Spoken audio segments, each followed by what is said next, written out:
और राजस्थान में भी बीजेपी को बड़ा झटका लगा है। राजस्थान भी उन स्टेट्स में शामिल है जहां बीजेपी का प्रदर्शन उम्मीद के मुताबिक नहीं रहा। बीजेपी लगातार 2 चुनाव यहां स्वीप कर रही थी, लेकिन इस बार कांग्रेस ने बाजी पलट दी। राजस्थान में वो कौन से फैक्टर रहे जो इन चुनावों में बीजेपी के खिलाफ गए, देखते हैं इस रिपोर्ट में।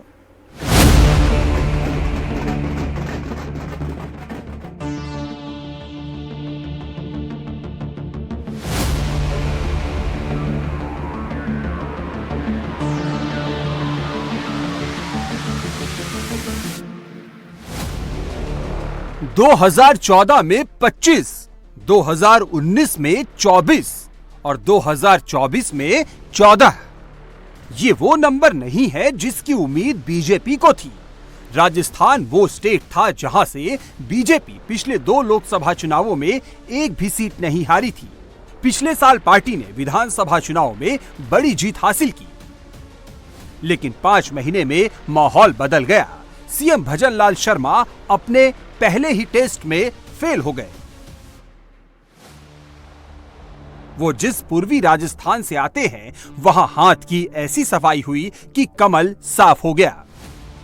2024 के लोकसभा चुनाव में बीजेपी को 14 सीटों पर जीत मिली है, जबकि कांग्रेस को 8 सीटें हासिल हुई है। सीपीआईएम, आरएलटीपी और भारतीय आदिवासी पार्टी भी एक-एक सीट जीतने में कामयाब रही। बीजेपी ने विधानसभा चुनाव के बाद भजन लाल शर्मा को सीएम बनाकर नया जाति समीकरण बनाने की कोशिश की थी, लेकिन ये प्रयोग फ्लॉप रहा। जाट और राजपूतों ने लोकसभा चुनाव में बीजेपी के खिलाफ जमकर वोट दिए। ठीक है कि जिसने जो अपेक्षा थी उस अपेक्षा के अनुरूप परिणाम नहीं आए, लेकिन लगातार तीसरी बार सरकार बनना ये स्पष्ट रूप से दर्शाता है कि देश की जनता नरेंद्र मोदी जी के नेतृत्व में फिर से सरकार बनाना चाहती है। विपक्ष ने कई प्रकार के झूठ और फरेब खूब फैलाने का प्रयास किया, लेकिन फिर भी देश की जनता ने फिर से नरेंद्र मोदी जी के नेतृत्व में सरकार बने, इसके लिए भाजपा को और एनडीए को मैंडेट दिया है। मैं प्रदेश और देश की जनता को अपनी ओर से धन्यवाद भी देता हूं। क्या राजपूतों की नाराजगी की वजह से बीजेपी की सीटें कम हुई? क्या जाट फैक्टर ने बीजेपी को कमजोर कर दिया? क्या वसुंधरा राजे की अनदेखी का नुकसान बीजेपी को उठाना पड़ा? चुनाव से पहले ही जाट समाज आरक्षण की मांग कर रहा था, लेकिन बीजेपी इस इशू को सॉल्व नहीं कर पाई। नतीजा ये हुआ कि पूरा जाट समाज बीजेपी के खिलाफ खड़ा हो गया। पूरे राजस्थान में जाट समाज ने बीजेपी के खिलाफ पोस्टर लगवाए। इसका सीधा इंपैक्ट शेखावटी रीजन में दिखा। यहां की 4 सीटों पर बीजेपी को हार का सामना करना पड़ा।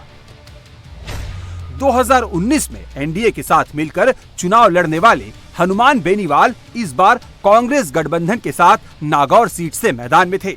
बीजेपी ने उनके सामने कांग्रेस से आई ज्योति मिर्धा को टिकट दिया। दोनों तरफ से जाट प्रत्याशी थे, लेकिन जाटों का समर्थन हनुमान बेनीवाल को मिला। जाटों की नाराजगी और आपसी गुटबाजी ने बीजेपी को 24 से 14 पर ला दिया।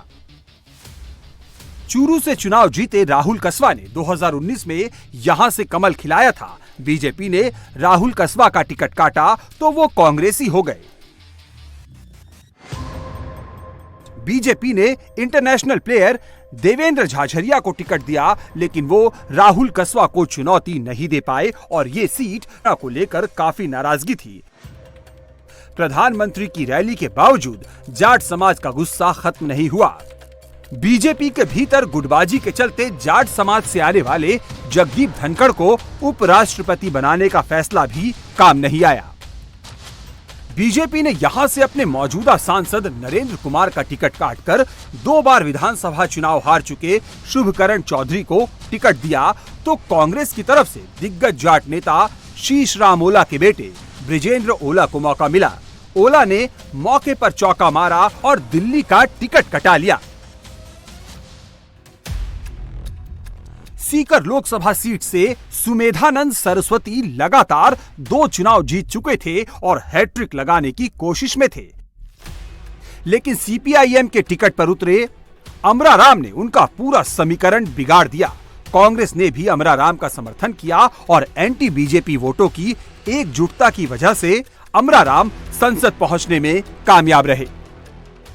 मुझे यहाँ की जनता पे विश्वास था, मतदाताओं में विश्वास था, हमारे कार्यकर्ताओं में विश्वास था कि ये लोग इस बार पिछले चुनाव में हम कामयाब नहीं हो पाए, गुड गवर्नेंस देने के बावजूद भी, इतनी स्कीम आई उसके बावजूद भी हम जीत नहीं पाए, क्योंकि इन्होंने झूठ बोल बोल करके यहाँ पर लोगों को भ्रमित कर दिया। तो इसलिए जनता को पश्चाताप है, उसका ये वक्त आ गया वहाँ पे बदला लेने का, वही हुआ है राजस्थान।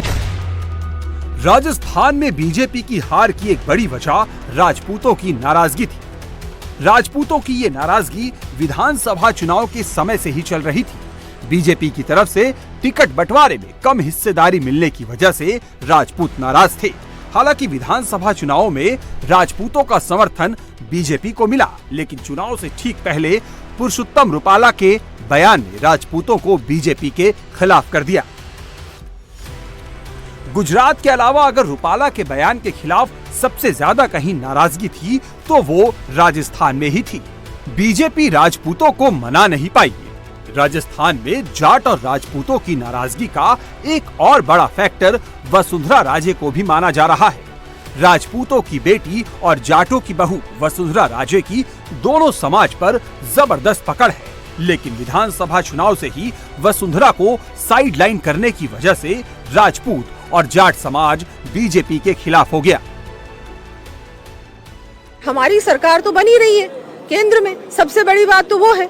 इनकी सरकार तो कहीं भी नहीं बन रही है, तो ये क्या इससे खुश हो रहे हैं? ठीक है, इनको अगर लगता है छोटी मोटी जीत है, इससे खुश हो रहे हैं तो हो जाए, लेकिन डेफिनेटली भारतीय जनता पार्टी की सरकार बन रही है, मोदी जी प्रधानमंत्री बन रहे हैं। जब इनको सूट करता है, जब ये बहुत ज्यादा हार रहे होते हैं, तब ये ईवीएम को ब्लेम करते हैं, और जब इनको लगता है कि थोड़ा बहुत हम लोग ठीक कर रहे हैं, तब फिर कहते हैं ईवीएम ठीक है। तो ये सब बातें बोलने की बातें हैं, ऐसा कुछ भी नहीं है। जनता का डिसीजन होता है और जनता को हम लोग रिस्पेक्ट करते हैं, उनका जो भी डिसीजन होता है उसको सबसे ज्यादा महत्वपूर्ण वही बात है।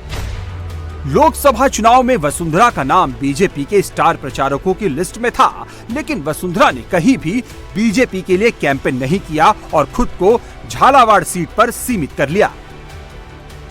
झालावाड़ से तो दुष्यंत सिंह चुनाव जीत गए, लेकिन पूर्वी राजस्थान में बीजेपी की करारी हार हुई।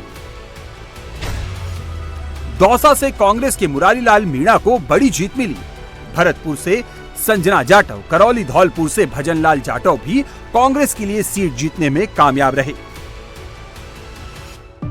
गंगानगर में प्रत्याशी बदलने का प्रयोग बीजेपी के काम नहीं आया। निहाल चंद की जगह प्रियंका बैलान को मौका मिला, लेकिन वो कमल नहीं खिला पाई।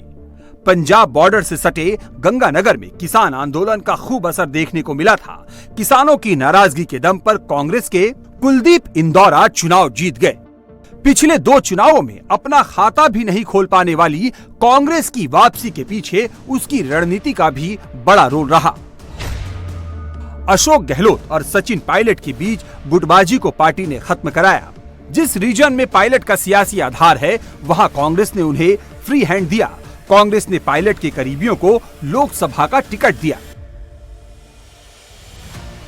सचिन पायलट ने वैसे पूरे राजस्थान में प्रचार किया, लेकिन उनके फोकस वाली सीटों पर कांग्रेस ने जबरदस्त प्रदर्शन किया। दौसा से उनके करीबी मुरारी लाल मीणा चुनाव जीते। टोंक सवाई माधोपुर लोकसभा सीट से हरीश लाल को जीत मिली। टोंक से ही पायलट विधायक हैं। भरतपुर और झुंझुनू में भी सचिन पायलट के समर्थकों को टिकट मिला, जो चुनाव जीतने में कामयाब रहे।